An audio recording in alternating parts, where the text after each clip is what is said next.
Hello friends, today we will learn the new poem for the NCERT 12th class English, and the title of this poem is Aunt Jennifer's Tiger, which is written by Andreni Rich. Okay, now who will be focused who was or who is Andreni Rich. Friends, if we see about this poem before going to talk the detail, I would like to mention one thing, that this is one of the symbolical poem. Symbols are most important. See here, woman stands for the universe. The situations of woman after marriage and before marriage, especially after marriage, what kind of responsibility she have to occur and carried. These are indicated here. And after marriage, what is her situations and conditions? These also represented here. So let's start about the poem. Here I would like to read the introductions of Adrienne Rich. तो देखते हैं कि एंड्रेनी rich कौन होती है. सो देखो, एंड्रेनी rich was born in 1929 and was born in Baltimore, Maryland, USA. She is widely known for her involvement in contemporary women's movement as a poet and theorist. तो वो as a theorist and poet उन्होंने जो contemporary situations है women की वो उनके work के through दिखाई है. She always write about the women's conditions. She has publish 19 volumes of poetry.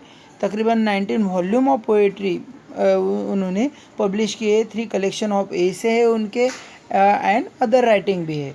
a strong resistance to racism and militarism echoes through her works. वो हमेशा रेसिज्म के खिलाफ और मिलिट्रिज्म के खिलाफ लिखती है. The poem Aunt Jennifer's Tigers address the constraint of married life, a woman experience. Constant मतलब किस प्रकार का एक्सपीरियंस उसको आता है, कैसे वो कंजेस्टेड हो जाती है आफ्टर मैरिज, ये दिखाया है. चलो तो friends, let's start a poem. देखो, aunt Jennifer's tiger prance across a screen यहाँ पर दीवार है, अ वॉल. प्रांस यानी कि छलांग लगाना. तो क्या है कि आंट जेनिफर के शेर दीवार के ऊपर छलांग लगाते across the screen. Bright topaz designs of world of green. और वो कैसे लग रहे हैं, जैसे डिज़ाइंस ऑफ टोपाज, जैसे टोपाज होते हैं. टोपाज यानी कि पुखराज का एक खड़ा होता है, येलो कलर का मनी होता है, उसकी तरह. और कहाँ पे है, of world of green. World of green here refers to जंगल में है. तो कैसे है कि आंट जेनिफर के शेर दीवार के ऊपर से आगे की ओर छलांग लगा रहे हैं. हरे जंगलों के निवासी है, चमकीले पुखराज की तरह लग रहे हैं. ठीक है. They do not fear the man beneath the tree, they pace in sleek chivalric certainty. तो कैसे हो, जो पेड़ के नीचे कोई इंसान बैठे हैं उनसे वो नहीं डरते, वो शौर्यपूर्ण है और वैसे ही दौड़ लगाते हैं. दे पैस यानी कि दौड़ लगाना. पैस शिवोल्ड्रिक यानी कि शौर्यपूर्ण, और सर्टेनिटी मतलब कॉन्फिडेंस के साथ वो दौड़ लगाते हैं. यहाँ पे शेर जो है or refers to the woman also, कि भाई वो जैसे बिफोर द मैरिज कैसे रहती है ऐसी रहती है. वो किसी से डरते नहीं, कोई बर्डन नहीं होता, फ्रीली लाइफ जीते हैं. But after marriage the condition is changed, है ना. तो आगे देखते हैं. Aunt Jennifer's finger fluttering through her wool. Fluttering, अब देखो, जो आंट जेनिफर है दूसरे स्टांजा में उनकी शादी हो चुकी है और उनके फिंगर जो है फ्लटरिंग है, ठीक से चल भी नहीं पा रहे हैं. फ्लटरिंग यानी चला रही है. Jennifer's fingers fluttering through her वूल की तरफ चला रही है, मतलब वूल पे कुछ काम कर रही है वो. Find even the every needle hard to pull. और जिस तरीके से काम कर रही है तो ऐसा लग रहा है कि जो इवरी है, इवरी यानी कि मेड ऑफ इवरी है, एक हाथी के दांत से बनी हुई सुई होती है. तो वो कुछ बुनने के लिए ऊल पे हम काम करते हैं उससे। तो वो कैसे, वो हार्ड जा रही है उसको, उससे चल नहीं पा रही है, वो काम नहीं कर पा रही है। क्यों? ऐसे बोले कि उंगलियां उसकी ऊन में तेजी से चल नहीं रही है। क्यों? क्योंकि the massive weight of uncle's wedding band sits heavily upon on Jennifer's hand. तो उसकी अभी शादी हो चुकी है उनकी, और उस शादी के बर्डन से उनके हाथ में जो बैंगल्स है वो एक प्रकार का बैंड हो गई है उनका। तो उस बैंगल के बोझे से उनकी उंगलियां ठीक से चल नहीं रही है। अब ये क्या है, बेंगल्स का बोझा इतना थोड़ी होता है कि हाथ चल नहीं पाए। It's a kind of hyperbole, but still it's want to show that after marriage how the woman's world construct सिकुड़ जाता है, कंस्ट्रेन हो जाता है। तो आखिरी स्टांजा है जो काफ़ी इम्पोर्टेंट है। When aunt is dead, her terrified hands will lie still, ring with ordeals she was mastered by.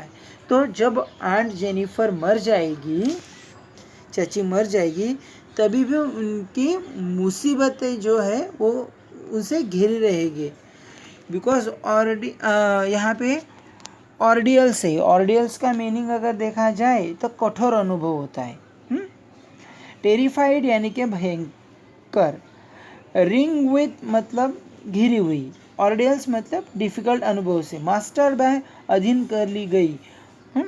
तो क्यों ऐसी है कि जब वो मर जाएगी तभी भी उनकी जो कठिनाइयाँ है शादी की ये के बाद जो आई है उनकी लाइफ में, जो एक्सपीरियंस उनको आया है, तो इनसे वो घिरी हुई रहेंगे। The tigers in the panel that she made will go on prancing proud and unafraid. पर जो उन्होंने टाइगर वो शॉल उन पे बनाए हैं वो वैसे ही प्रांसिंग करते रहेंगे, प्राउड रहेंगे और अनफेयर रहेंगे। दोस्तों, she wants to express here that जब चाची मर जाएंगी तो उसकी आकंकित उंगलियां तभी भी उन मुसीबतों से घिरी रहेंगी जिन्होंने उसको अधीन कर रखा था, ऐसा उसको बोले। जो पट्टी है, फलक है, और इस पे उन्होंने शेर बनाए, लेकिन वो गर्भित भाव से चलते रहेंगे। So this is one of the complete symbolic poem. Here she wants to tell us that how woman is important here, but after marriage she lost her freedom. She lost her freedom and she have to live according her husband's way.